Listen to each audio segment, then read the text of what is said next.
इधर जब ब्राह्मण को यह मालूम हुआ कि श्री कृष्ण तो स्वयं भगवान है, तब उन्हें बड़ा पछतावा हुआ। वे सोचने लगे कि जगदीश्वर भगवान श्री कृष्ण और बलराम जी की आज्ञा का उल्लंघन करके हमने बड़ा भारी अपराध किया है। वे तो मनुष्य की सी लीला करते हुए भी परमेश्वर ही हैं।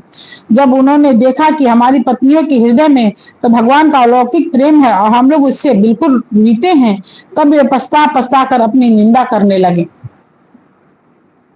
वे कहने लगे, हाय, हम भगवान श्री कृष्ण से विमुख हैं। बड़े ऊंचे कुल में हमारा जन्म हुआ है।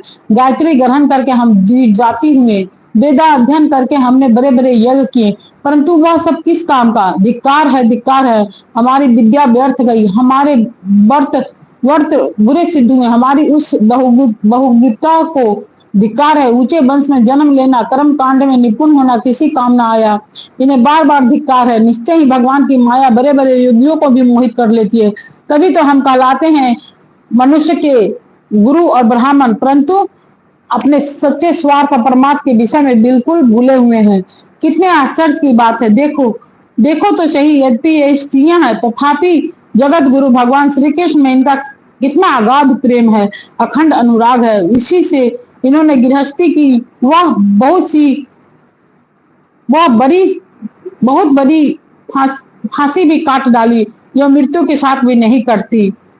इनके ना तो द्विजाति के योगोपीत आदि संस्कार हुए हैं, और ना तो इन्होंने गुरुकुल में ही निवास किया है, ना इन्होंने तपस्या की, और ना तो आत्मा के संबंध में कुछ विवेक विचार किया। इनकी बात तो दूर रही, इनमें ना तो कोई पूरी पवित्रता है और ना तो शुभ कर्म ही। फिर भी समस्त योगेश्वर के ईश्वर पुण्य कृति भगवान श्री कृष्ण के चरणों में उनका दृढ़ प्रेम है। और हमने अपने संस्कार किए हुए हैं, गुरुकुल में निवास किया है, तपस्या की है, आत्मा अनुसंधान किया है, पवित्रता का निर्वाह किया है तथा अच्छा अच्छा कर्म किए हैं, फिर भी भगवान के चरणों में हमारा प्रेम नहीं है। सच्ची बात यह है कि हम लोग गृहस्थी के काम धंधों में मतवाले हो गए थे, अपनी भलाई और बुराई को बिल्कुल भूल गए थे। अहो, भगवान की कितना कृपा है। भक्त वत्सल प्रभु ने ग्वाल बालों को भेजकर उनके वचनों से हमें चेतावनी दी, उनकी अपनी याद दिलाई।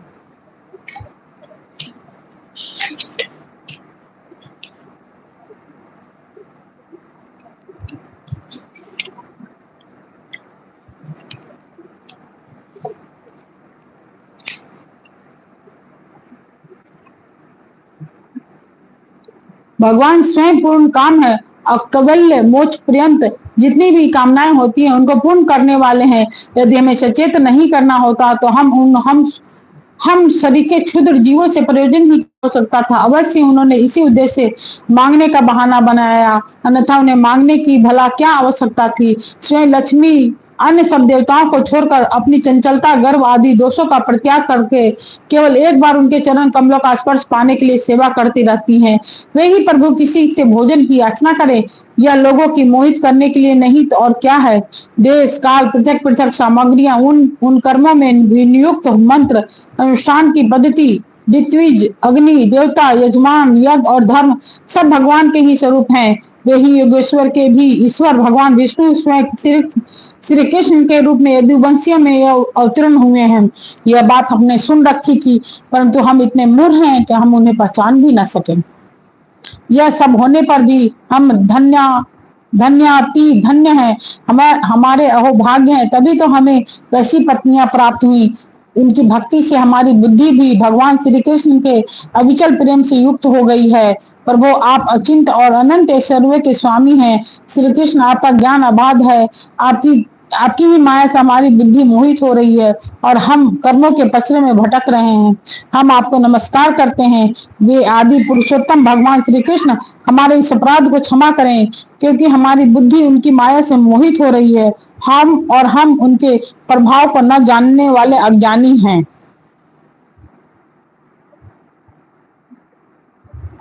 परीक्षित, उन ब्राह्मणों ने श्री कृष्ण का तिरस्कार किया था, अतः